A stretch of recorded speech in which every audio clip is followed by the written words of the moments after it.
To get this ultra-smooth flying shot from 2021's WandaVision, you'll see that the show's stunt team relied on a complex wire setup. Wires in superhero movies and shows aren't new, but they've gotten a lot more sophisticated since the genre's reset in 2000's X-Men. But you can really see just how realistic Hollywood flying scenes have become by going all the way back to the 1950s. Up in the sky, it's a bird! It's a plane! It's Superman! Back then, many of Superman's earliest flying stunts were low-tech. To take off from the ground, actor George Reeves would jump off a springboard that was either just off camera or hidden by objects in the frame. And for shots when Superman would land through a window, he would simply climb up a ladder and jump down, with a foam mattress to cushion his falls.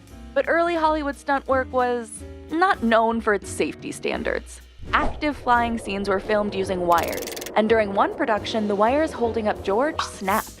This led to the use of pans, a low-tech but game-changing solution.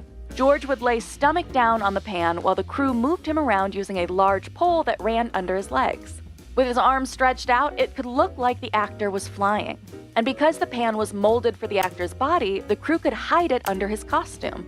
To really sell the myth of flying, an actor needs to actively use their core and shoulders. Basically, whatever your shoulders, whatever this part of your body is doing is telling the story. Compare George Reeves' flying to Christopher Reeves in 1978's Superman. Christopher was also laying flat, but the actor's experience as a glider helped him hold his body in a more natural and aerodynamic fashion. The filmmakers also wanted to emphasize more movement on screen. So for wider full-body shots, the crew experimented with launching a mannequin out of a cannon and even flying a remote-controlled Superman doll. But to get this kind of shot, it took VFX artist Zoran Perisic and his pioneering Zoptic optical process. This required a front-projected backdrop, where a two-way mirror is placed in front of the camera lens. The desired background is projected and bounces off the mirror onto a beaded screen. All of that was put onto a moving rig so the camera and projector could move in sync. Zoran then added synced zoom lenses to both the projector and camera lens to make it look like Superman was flying towards the camera, even if the actors were motionless. Zooming in couldn't solve one problem, though: how to make Superman's iconic cape billow in the wind. A wind machine on its own wasn't powerful enough, so the special effects team made a remote-controlled rig with rods attached to it to place on the actor's back, hidden under the cape. The combination of the rods moving up and down and the wind machine made the cape flap as Superman soars over Metropolis. These contraptions became outdated once visual effects could place capes and wings in post. As you can see in these behind-the-scenes shots of 2013's Man of Steel, Henry Cavill isn't wearing a cape. But wire rigging remains the primary method of flying thanks to its versatility. The same method that created Superman and Wonder Woman's graceful flight can also be used for a less than graceful crash landing, as seen here from Avengers: Infinity War. Setups can get very complicated when shots involve multiple characters in the air at once, like when Wanda battles Agatha in WandaVision. To allow the characters to circle and interact with each other, the team attached their wires to a truss made out of an aluminum-like material. This supportive structure could be bolted together quickly and into nearly any configuration, which was useful for creating all types of flying configurations.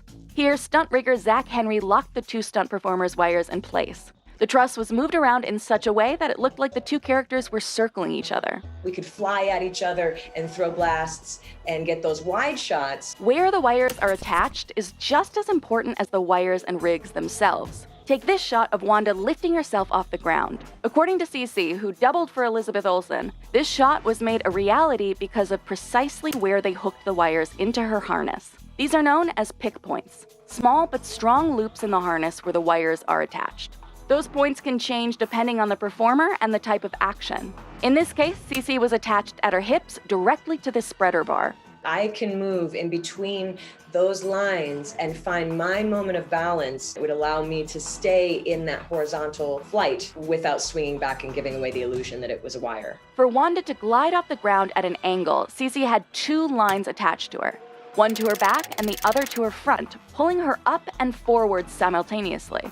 Nearly impossible coordination would be needed to make sure these two actions happened at the exact same time. So the stunt team attached the wires to computerized winches, programming in the speeds and direction.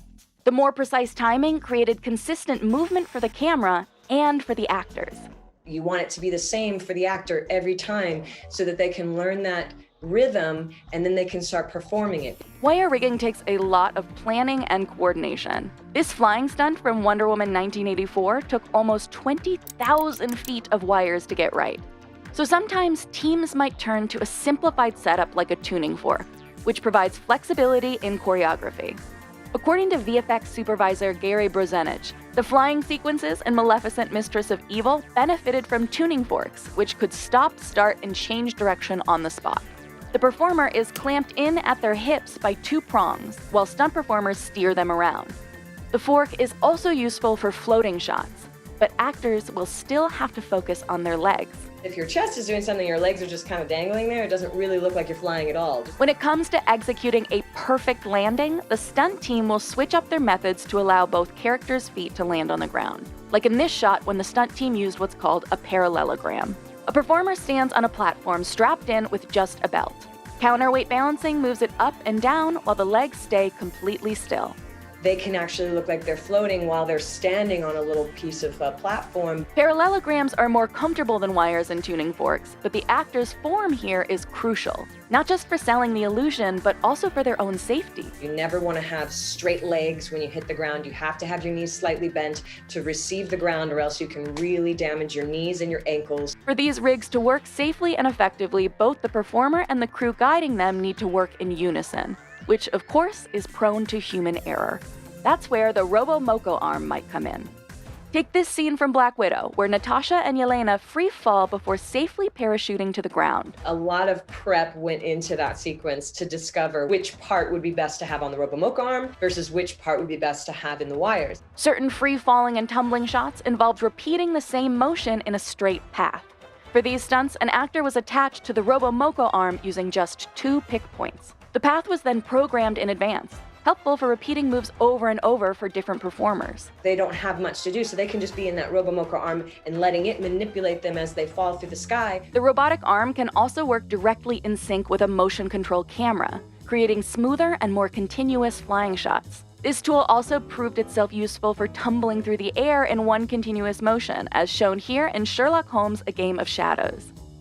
Sometimes, you don't even need a real person flying at all. Today's VFX is capable of creating digital doubles from scratch. From the Spider-Man movies to Man of Steel, digital doubles can perform gravity-defying moves. But flying scenes are most convincing when they're all these techniques at once. Even the most CG-heavy flying would be nothing without the pans and wires that made early Superman fly. In fact, you can see Michael Shannon lying on one of those pans in Man of Steel. It's really a team effort when it comes to flying in superhero magic land. All departments are involved in making that look amazing. To have the reference of the real thing makes it that much better, and it is real. Then it does read to the audience that that is plausible, that is actually something that could happen, that could be done, because we did do it.